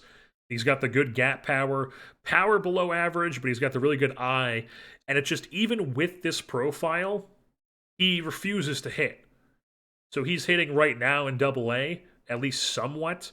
But he was in the start of the year 45 games, 190 plate appearances, basically the same sample size he's had in Double A, and he had a negative WAR with this profile in a high run environment league. So maybe I'm just talking myself into it already. We may be able to close the deal if we add a little more. Well, I will submit the offer. Boom. We'll submit the offer, and then we will start the trade deadline day here and see what they say. It's the same guys. They'll be like, hey, we'll give you it for Calabrese or one of your legit guys on the big league roster. I don't think that's happening. Chicago, the Chicago Dogs here, folks. Best logo in all of indie ball right here. The Chicago Dogs. Let me click on that if it would actually load. Oh, of course it brings me there. But if you've never seen it, you can see it there, tiny in the corner. It's literally a... There we go, a little bit bigger there. Baseball, it's a Chicago flag hot dog. What else could you want? Best logo in sports. All right, so the Rockies are still being ridiculous with what they want. I even added in this guy, high leader, work ethic, intelligence. Like, not the best defensive catcher, but he's fine enough. Decent bat profile, and they're like, no, we don't want him, even with the other guys. So I don't think Sean Bouchard is a possibility, but we did offer for Nick Castellanos, and we would need them to retain 75% of this contract if we wanted to get him. Splits against lefties have been insane this season. That's where he'd be playing for us. He would probably not be playing against righties at all. He'd be a bench piece for us, pinch hitter against righties, and he would be mashing against lefties and as the DH. Ideal split you want to see here against lefties. And they are interested in if we give them Tucker Flint. So I'm good with giving up Tucker Flint. I like the profile, but he just hasn't performed, even in a high run environment like Salt Lake. Maybe this comes back to bite me, maybe it doesn't, but we're going to send Tucker Flint here to the Kansas City Royals, and we're going to add in, like, this guy, Rafael Medina. And boom, Nick Castellanos is now a member of the Los Angeles Angels. He's going to help us on our playoff run here, or a push to the playoffs, I should say. We're not going to get ahead of ourselves. We're pushing to the playoffs at this point. But I also think that is all we are going to do, because that's all we wanted to get. I'm fine with the arms. I don't think we need to acquire any more arms. I think we're going to stay put right now, and we're just going to keep this Castellanos deal as the only thing we have done here at the deadline. I'm cool with that. We're going to rock and roll with that. I like what we have. Let's do it. Alrighty, so we're here past the trade deadline. This is what we were going to rock and roll with here. We accidentally just did that. Classic. No. Boom. All right. All right. Lineups. Same deal here against lefties. Duran, Trout, Shanuel, Ohapi, Suzuki. We swapped Adele and Neto, 6 and 7. Westberg and Paris. And then against lefties, we're going to be. Oh, also, Nick Castellanos is the main pinch hitter against righties, main backup DH as well. And then against lefties, it is. I forgot to do the Neto and Gonzalez backup shortstops here. But against lefties, it's Adele in left, Suzuki in right, Trout in center, Castellanos DHing, and the lineups is Neto, Trout, Shanuel, Ohapi, Castellanos, Suzuki, Adele, Westberg, and Paris. Honestly, I might do something where Neto is struggling right now. We might change this at some point. We'll keep it the way it is. But if he continues struggling into the playoffs, we'll probably do like Trout leadoff, maybe like Ohapi, then Shanuel, and then or Shanuel cleanup maybe, and then have like Castellanos third, and then like Suzuki, Adele, and then Neto, something like that.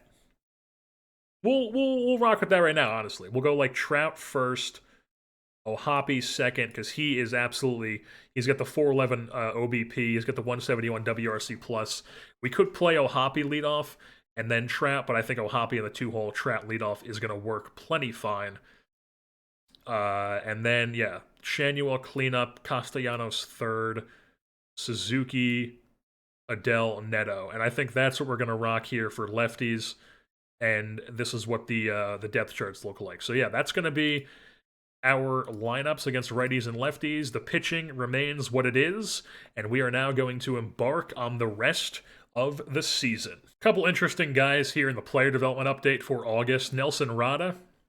He has moved up in current contact, current power, and current gap rating. Definitely interesting to see here. The gap power, if that can get up to 50, that would be solid. The power, possibly get up to 45. We might try to put him in the development lab this offseason in that power and try to boost that up. But the rest of this, already looking quite solid. He is definitely somebody we might look into as being like a left fielder for us next season in the big leagues. Because you can see here, raking in AA, and he's been very good in AAA since I called him up. We've also got Nelson Rada. Or what am I saying? Nelson Rada we just talked about. Ryan Campos, who is somebody I tried to get the Rockies to bite on Sean Bouchard for. He got some boost in a couple things. You can see here current eye and potential eye are boosted up. So he's got the avoid K eye. Good holy duo here with the leader. Interesting possible backup catcher in the future. And then, or he's in high A right now. We should probably move him up to double A and see how he does there. And then we also have Dalen Thompson here, who was an 8th round pick in the first season at a Campbell. The fight in Camels. 50 power, 50 eye, 50 gap, 50 BABIP. Interesting. Never going to be like a starter, but maybe like a 4th outfield type guy. Possibility. Can also play a little bit of the infield as well, as you can, as I right click out of that, as you can see, he has some infield capabilities as well. High leader, high work ethic, decent speed. Definitely an interesting player, right-handed bat. He is in Double A right now because we did not have him locked to a team and they just kind of messing around with where he was going. We want him in Double A because I feel like this profile can absolutely play in Double A. So we're going to see how he does there the rest of the season. Bad news, folks. Mike Trout is out for 5 weeks with shoulder bursitis. Not what you want. This is the first Trout injury that I'm pretty sure. Oh, he's had a couple like day-to-days. I guess he had wrist soreness. I don't remember this, to be honest. I might have just tried to get him through that. It was day-to-day. Okay, so it was a day-to-day. So we probably just tried to play him through that. I think that was at the end. Yeah, that was last season, the end of the year. So we were trying to make a push for the playoffs. So I was playing him through that. And then he had the shoulder tendonitis that was day to day. I could have sworn I sat him through that. But I guess maybe it's come back. I definitely sat him through this, though. Or that was last year. What am I talking about? So now it's come back here. First injury of this season. Not great. He's going to miss 5 weeks. So that should, where's that going to take him? 5 weeks from this point right now. 1, 2, 3, 4. He should be back in early September. Yeah. So we do need to make a change here to center field as we put Trout on the 10-day IL. And I think what we can do here is we could just play Jarren Duran in center. But I mean, he's only had a 2 ZR in left. I don't think we want to do that. I think what we're going to do here is we're going to call up Calabrese, because I believe in this profile. I think he's going to be a decent bat. He can play center field. He's been solid in AAA back-to-back years.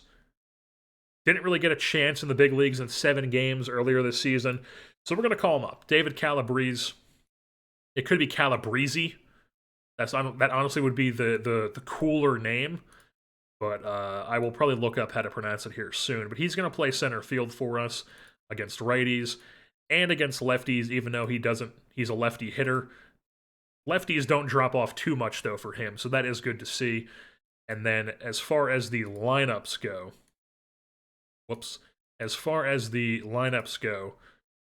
or lefty backup DH, who could that be? Real Muto. That's fine. All right, so as far as the lineups go, I think we are going to move Ohapi into the 2-hole, Shanuel 3, or I might do Shanuel 4, Suzuki 3, Adele, Neto, Westberg, Calabrese, Paris. And then against lefties, we will rock Neto lead off like we were going to, Ohapi, Castellanos, Shanuel, Suzuki, Adele, Westberg, Calabrese.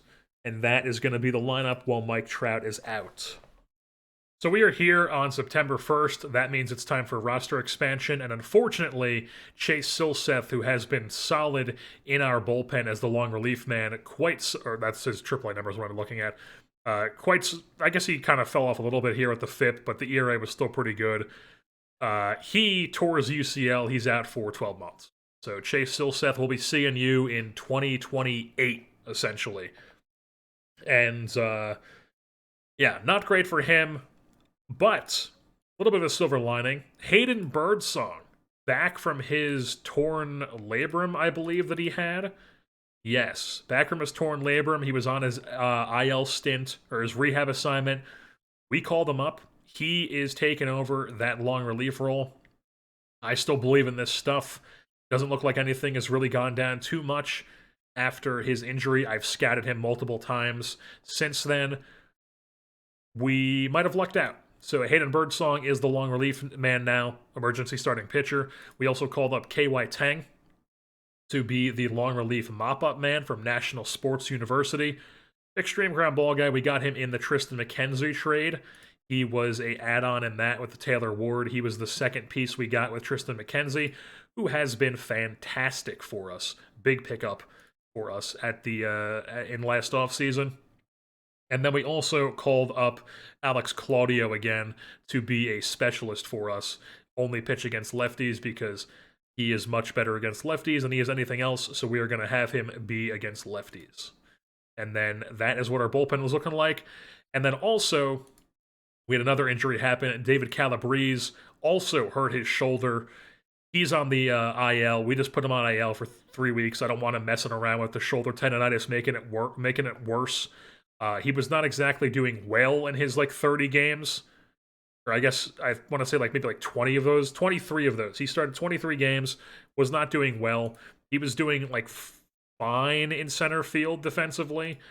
And then I thought about, because we actually added Nelson Rada here to the 40-man, so he is postseason eligible.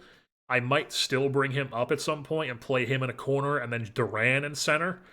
But for right now, we have him in AAA, but he is postseason eligible, so that is something to keep an eye on. He was also going to be Rule 5 eligible, so that's why we added him to the 40-man.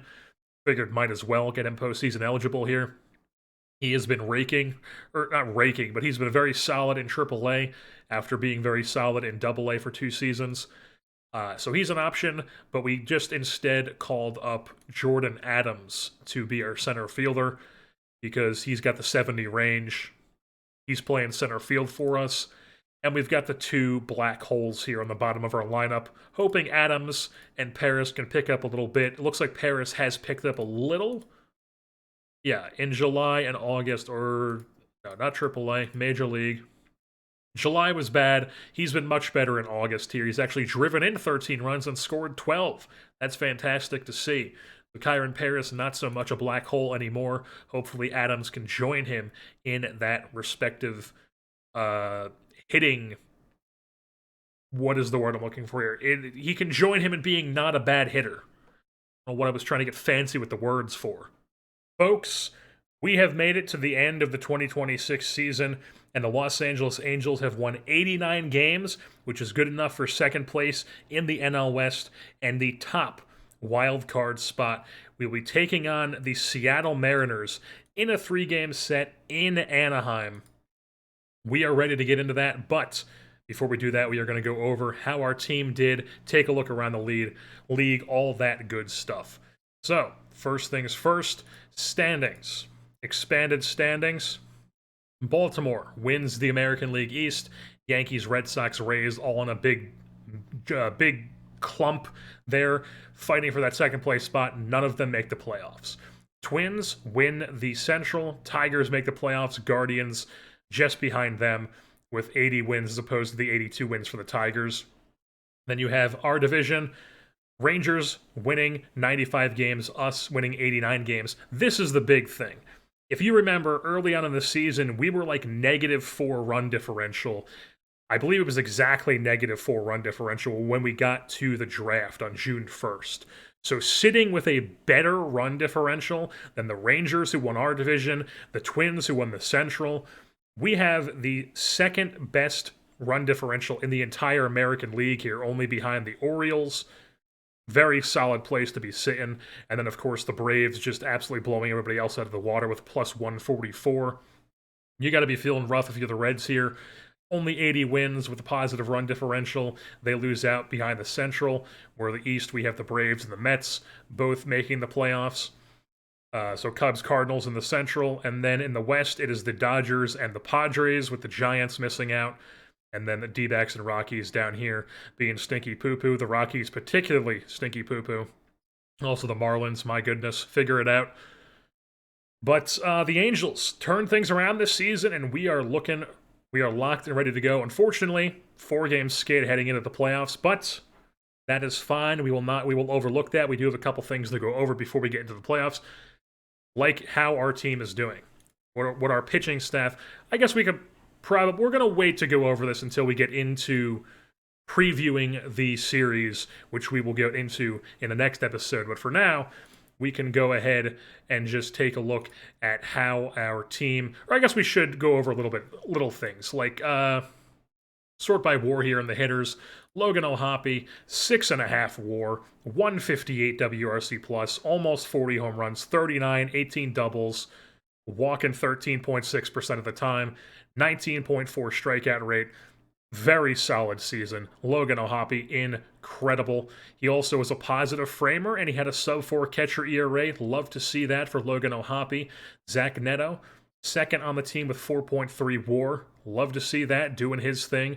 Joe Adell, 3.5 WAR, 28 home runs. Neto had 28 as well. They both had 20 doubles and 20 homers. Big stolen base numbers for Zach Neto as well. He had a 2020 season. Not quite 30-30, but 2020 season is definitely very respectable. Jordan Westburg. We said we believe in his bat, and folks, his bat delivered. 2.9 WAR, 30 doubles, 16 home runs, 13 swipe bags too at a very high rate.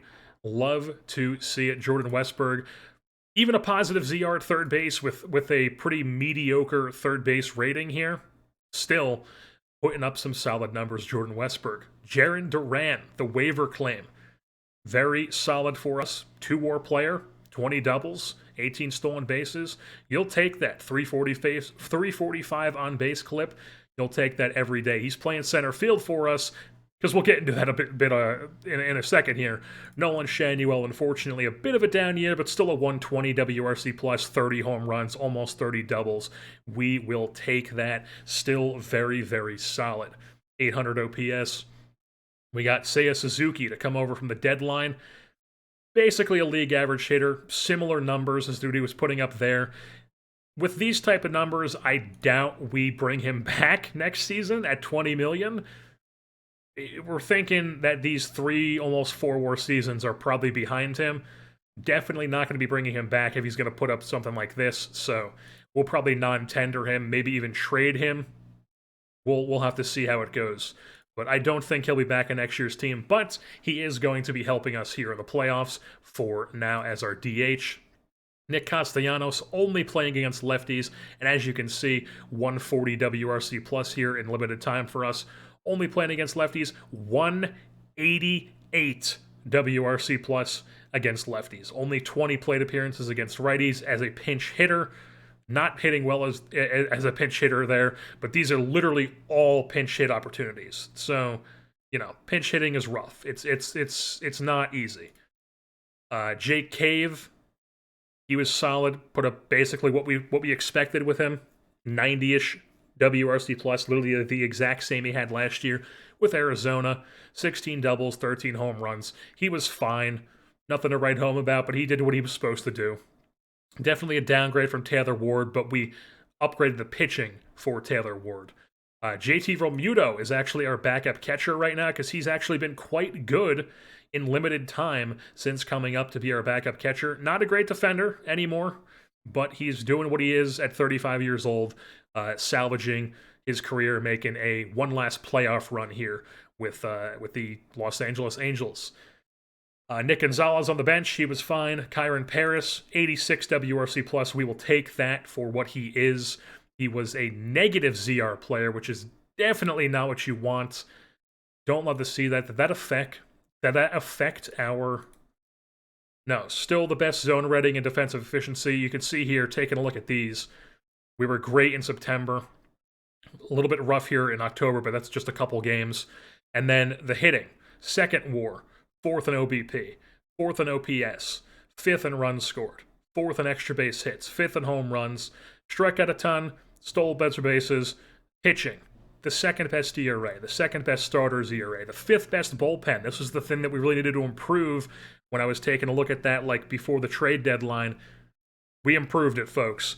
The bullpen has been improved. 4th runs allowed, 2nd in hits allowed, 2nd in opponent's average, the best BABIP, 8th in home runs, but that used to be 12, 13, 14, somewhere around there. Same with base on balls. We improved all this stuff. They used to be quite bad. Now they're really good, and we're still the best defensive team, and we're going to keep rocking with Kyron Paris at shortstop, even though he is cold. And we do have the option to take him off the roster and bring on somebody like Miguel Rojas, who we did manage to pass down to AAA. He did not decline his assignment, and then we just immediately put him back on the 40-man, so he would be postseason eligible, just in case something happened to Kyron Paris. But for now, Miguel Rojas is not going to be on the roster. We're going to be rocking with Kyron Paris, because we're just going to rock with him. See how he goes in that 9-hole spot. And then the big white elephant in the room here, Mike Trout. 3 to 4 weeks, sprained ankle, literally a couple days ago, right before the playoffs. He's going to miss 3 to 4 weeks. Not great. Great season for him, 4.5 WAR, 133 WRC plus, 24 doubles, 29 home runs, walked a bunch, struck out 30% of the time, but he's Mike Trout. He does that. 355 OBP, very solid. Even was very good in center field once again, but the injuries struck yet again, and he is going to, now that the Angels are back in the playoffs, he's not even going to be in the games. We would have to make a pretty deep run here for him to come back. That is obviously the plan, but if we just get first rounded, Mike Trout still has not had a playoff AB since, I don't even know. Is it going to show on here? I don't think it will. Postseason. Can I go career? I guess not. I guess not. Oh yeah, here we go. He had 15 postseason plate appearances in 2014. Still none. If we don't make a deep run this year, still none. Just brutal. Just absolutely brutal. And then we also have had a couple pitching injuries. Bryce Montes de Oca, the most, not really worrisome of the bunch because he's just a reliever for us. Radial nerve decompression surgery. He's out for a long time. Griffin Canning had the exact same thing happen, which is a bummer because he was having a solid season. Another like 2-war year for him, just doing what Griffin Canning does. Incredibly consistent here with the ERA pluses and the FIPS and the WARs. He was doing what he does, but he just gets hurt right at the end of the season as well, unfortunately. And then Chase Silseth also tore his UCL. I believe I already went over that, but Chase Silseth tore his ACL, and then Hayden Birdsong took his spot in the bullpen. So what is our pitching looking like right now? Well, we'll go over this in a little bit. We'll go over the lineups in a little bit, the decisions of why we made that. For now, we will take a look at... No, what are we doing here? We are looking at the stats. We want to go and look at the stats. Batting leaders. Here, this is combined. The batting title in the National League went to Jordan Walker. The American League went to Kyle Teal of the Boston Red Sox. The most home runs goes to Jordan Walker, 55 on the year. We got some interesting names on here. Orelvis Martinez of Toronto in the top there. He had 41 home runs. James Wood, Wyatt Langford doing his thing again. OBP, Jordan Walker. OPS, Jordan Walker, Langford, Logan O'Hoppe, number 3. What do you say, folks? The 3rd best OPS in the league, Logan O'Hoppe. Also the 5th best WAR. Fantastic stuff. Most hits, Jordan Walker. There's a lot of Cardinals, and it's all Jordan Walker.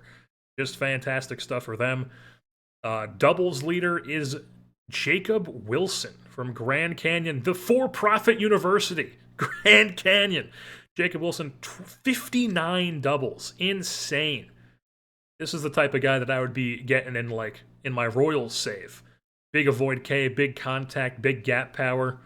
That's my type of guy. But, the A's have him, and I do not. Also Curtis Mead and Kyle Teal with 50 doubles. And then Sean Bouchard, the guy I was trying to trade for, with 46 doubles, which led the National League. What a year for him.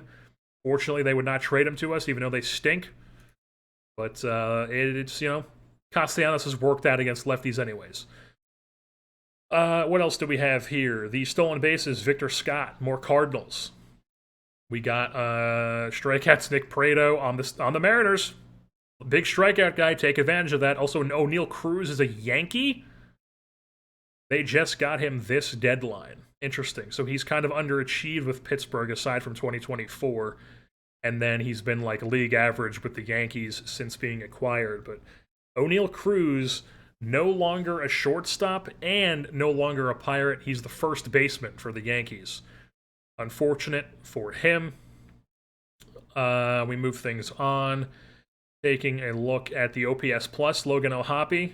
Also with ISO, he's 4th in both of those. 3rd in weighted on base, or WOBA. And pitching leader, Brandon Woodruff. 2nd best ERA in the league, 2nd best in the American League, best ERA in the National League. Was this guy who's in the minors? I guess they don't have him on the... He must have been on a rehab assignment. No, he didn't miss any time. I don't know what the deal is here, but they have him in AAA, and this guy led the National League in ERA. Incredible. Incredible. Also BABIP, obviously. Wins. Garrett Cole is on Texas, and he's hurt. How did they get Garrett Cole? Oh, I guess he was a free agent. That's right, yeah. He was a free agent in... no. He's a free agent upcoming, so they traded him for Sam Huff. So the Yankees, interesting. The Yankees traded Sam Huff for traded for Sam Huff with a big package. Very odd. Very odd, but Garrett Cole on Texas now. Saves leader Adbert Alzolay.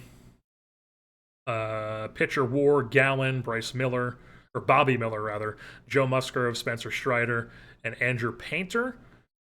Most strikeouts, Jacob Mizorowski, the tall, lanky man with the insane fastball, slider, curveball mix. What else do we have here?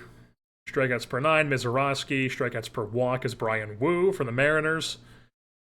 Home runs against Severino the most. I mean, you can't be doing that, man.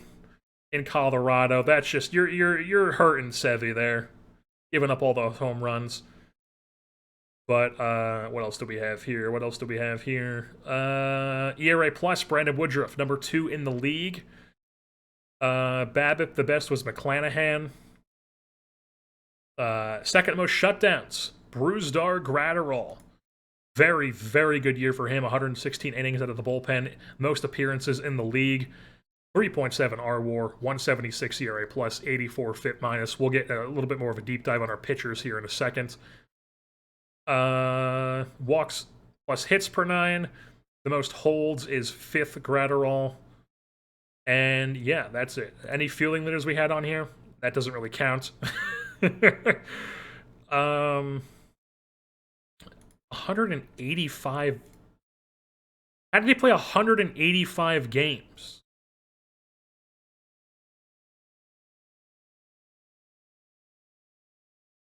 That's weird. Maybe he had like I was looking for a rehab assignment, but I don't know.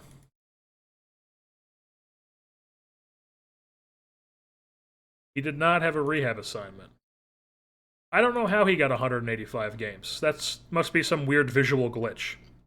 But anyways, ZR Dansby Swanson led the league. Defensive efficiency was Pablo Aliendo, defense first catcher for the Blue Jays. We also got Salas Audouin here catching for the Fish. We also have caught stealing percentage, Logan O'Hoppe, 4th, gunning down runners. Love to see it, Logan O'Hoppe. ERA, 3rd, catching the staff really well. Love to see it. And then if we take a look at the deep dive of our pitching staff, like I promised, sort by WAR, Reed Detmers, a 3 WAR season. A little bit of below average ERA plus, but a solid FIP minus. He also struggled a bit down the stretch in August, September, October. Was not great. So you can see he's a reliever there. We'll get into that a bit once we go over the matchup for the playoffs. Tristan McKenzie, 2.9 WAR, 3.5 R-WAR, solid ERA plus, solid FIP minus. What can you expect? Extreme fly ball guy. We got value out of him. He's an expiring free agent. He wants a little bit more than he did before, but we might try to bring him back. It depends. We'll be reevaluating this once we get to the offseason, but for now, we have the rest of the season with Tristan McKenzie. We also have Brandon Woodruff, who we know was second in the American League in ERA. He had a 4.7 R-WAR, a 2.6 WAR. Very, very good ERA plus, very good FIP minus, or solid FIP minus, I should say. Struck out a ton of guys, didn't walk a ton of guys. Love to see it. Brandon Woodruff, big bounce back year from the previous 2 years that he had. We also have Brusdar Graterol, who we just saw. Most used reliever in the big leagues, most appearances in games. Gabe Spire was very good for us. 270 ERA plus, 70 FIP minus, and 33 in the 3rd innings. Once again, I don't know why the Mariners waived him, but we claimed him, and now he's taken on his former team here in the playoffs. We also have Garrett Clevenger, who rebounded from his bad start to put together another solid campaign for us in that setup role. Dylan Cease was solid. He got hurt for a bit, but he was solid enough, you know. I still believe in Dylan Cease. Soriano was very good in limited time in the bullpen, 26 and 3rd innings, struck out a ton of guys. Love to see that.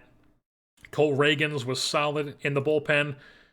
Sam Bachman was solid enough. And then Hayden Birdsong ended up having to start a couple games. Towards the end, he had 2 starts once Griffin Canning got hurt. And then he had some bullpen appearances too. But he is in the bullpen here to start the playoffs. And that is pretty much it here for the end of the season. We will now get ready to take on the Mariners in the playoffs.